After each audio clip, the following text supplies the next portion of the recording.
नमस्कार दोस्तों। तो सुबह से एक खबर जो है हर एक टेलीग्राम ग्रुप और यूट्यूब चैनल पर घूम रही है, तो उसका हम विश्लेषण करते हैं एकदम अच्छे तरीके से। और खबर क्या है आपको पता ही है, खबर है वो कि जो अखबार की कटिंग है वो घूम रही है, जिसमें ये लिखा हुआ है कि ग्रेड 3 टीचरों के प्रमोशन और 20,000 पदों पर जो है होगी भर्ती। ठीक है, तो 20,000 पदों पर जो है भर्ती होने की जो बात कही जा रही है, इसकी हम जो है थोड़ा सा विश्लेषण करेंगे।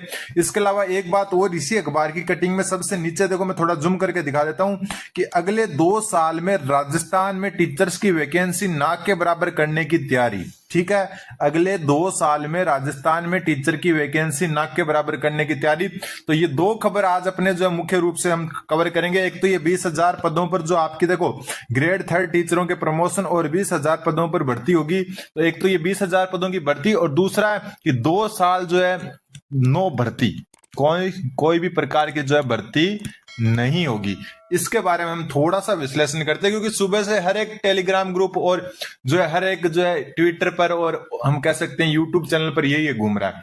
सबसे पहले जो ये लाइन लिखी हुई है ना कि जो है ग्रेड 3 टीचरों के प्रमोशन और 20,000 पदों पर होगी भर्ती, तो देखो यहां पर बात हो रही है आपकी डीपीसी की। डीपीसी मतलब हो गया प्रमोशन। प्रमोशन क्या होगा?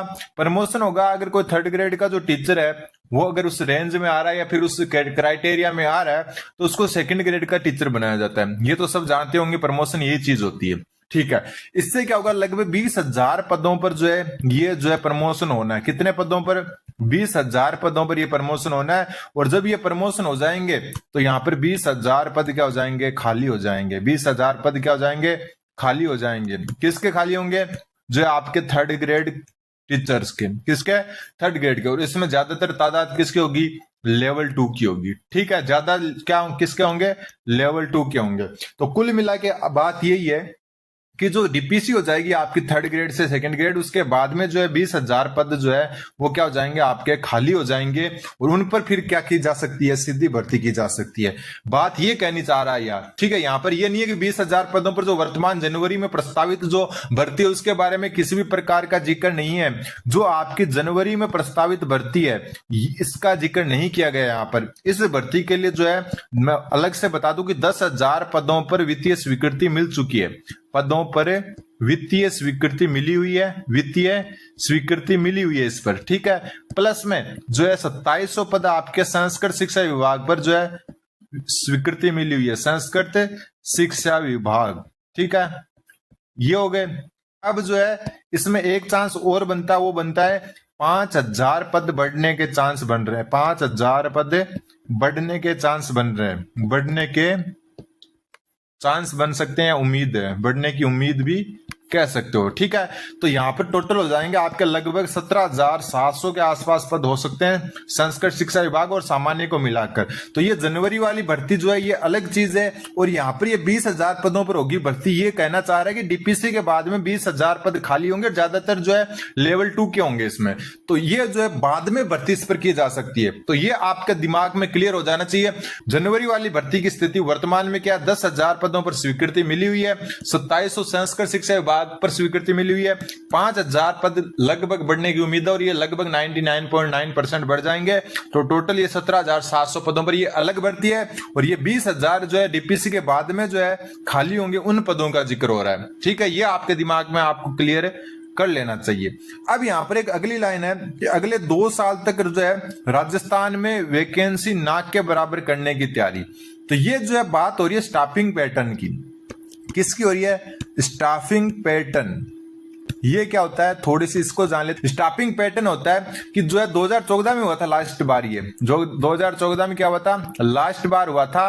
और इस समय जो ये कहा गया था कि हर 2 साल में एक बार जो है रिव्यू करेंगे। हर 2 साल में एक बार रिव्यू करेंगे। थोड़ा सा एग्जांपल बता देता हूं, फिर मैं बात करूंगा जो 2 साल में कोई भर्ती होगी या नहीं होगी इसके ऊपर चर्चा करेंगे। तो देखो 2014 में जो है हर साल 2 बार करने की बात कही थी, लेकिन लास्ट बार ही 2014 में हुआ। उसके बाद में स्टाफिंग पैटर्न नहीं हुआ। स्टाफिंग पैटर्न क्या होता है? जैसे मान लो कि एक तो जो छात्रों के अनुपात में शिक्षक हो, छात्रों के अनुपात में शिक्षक हो, अनुपात में शिक्षक, इसका रिव्यू करना। जैसे मैं एग्जांपल बता देता हूं। जैसे मान लो कि कोई स्कूल थी 2014 में, उसमें जो है 1 से लेकर 5वीं तक, ठीक है, सभी क्लासों पर लागू होता है, लेकिन हम 1 से 5 तक मानते हैं। इसमें 60 बच्चे थे और 2 टीचर का जो है इस पर जो है, या हम कह सकते हैं जो है इस पर क्या 80 बच्चे मान लेते हैं। कितने बच्चे थे? 80 बच्चे थे। और वहां पर आपके जो है 3 टीचर की जो है पोस्ट सैंक्शन की हुई थी कि 3 यहाँ पर लेवल 1 के क्या होने चाहिए, टीचर होने चाहिए। ठीक है, अब क्या हुआ, 2025 आ गया और 2025 में ये स्टूडेंट घटकर मान लो कि 20 ही रह गए। तो यहाँ पर एक टीचर की ही जरूरत है। किसकी टीचर की? एक टीचर की क्या है? एक टीचर की ही जरूरत है। तो अब जो है यहाँ पर 2 टीचर क्या हो रहे हैं, एक्स्ट्रा ऐसे ही बैठे हैं। क्या हो रहे हैं? एक्स्ट्रा बैठे हैं। और उल्टा सोचो कि कहीं पर 20 स्टूडेंट थे किसी स्कूल में और अब 80 हो गए और वहां पर टीचर एक ही बैठा है, तो उस वहां पर पैटर्न जो है, स्टाफिंग पैटर्न ये होता है कि जो है छात्रों की संख्या के हिसाब से थोड़ा सा चेंजेस करना, कि यहां से पोस्ट को हटा के दूसरी स्कूल में शिफ्ट करना। ऐसा ही एक और होता है, जैसे मैं आपको बता दूं कि कोई स्कूल जो है 10th तक थी। कौन सी तक थी? 10th तक। थोड़ा सा समझने आगे काम आएगा आपके। 10th की थी। यहां पर जो है आपका 2nd ग्रेड का क्या था? 2nd ग्रेड मैथ की पोस्ट थी। 2nd ग्रेड मैथ की पोस्ट थी। अब ये स्कूल क्या हो गई? 12th तक हो गई। 2014 में मानो ये 10th तक ही थी और यहाँ पर 2nd ग्रेड मैथ का पद जो है स्वीकृत था, होना भी चाहिए। लेकिन अब ये 2025 में मान लो ये स्कूल जो है बीच में क्या हो गई? 12वीं तक हो गई थी। चाहे 2017 में 18 में कभी भी हो, वर्तमान में 12वीं तक चली है और इसमें मैथ जो है सब्जेक्ट चल रहा है, मैथ साइंस चल रहा है या मैथ बायो चल रहा है। ठीक है, और यहां पर जो है 1st ग्रेड की पोस्ट सैंक्शन हो गई। 1st ग्रेड जो है आपकी 1st ग्रेड मैथ की पोस्ट क्या हो गई? जो है मैथ की पोस्ट सैंक्शन हो गई।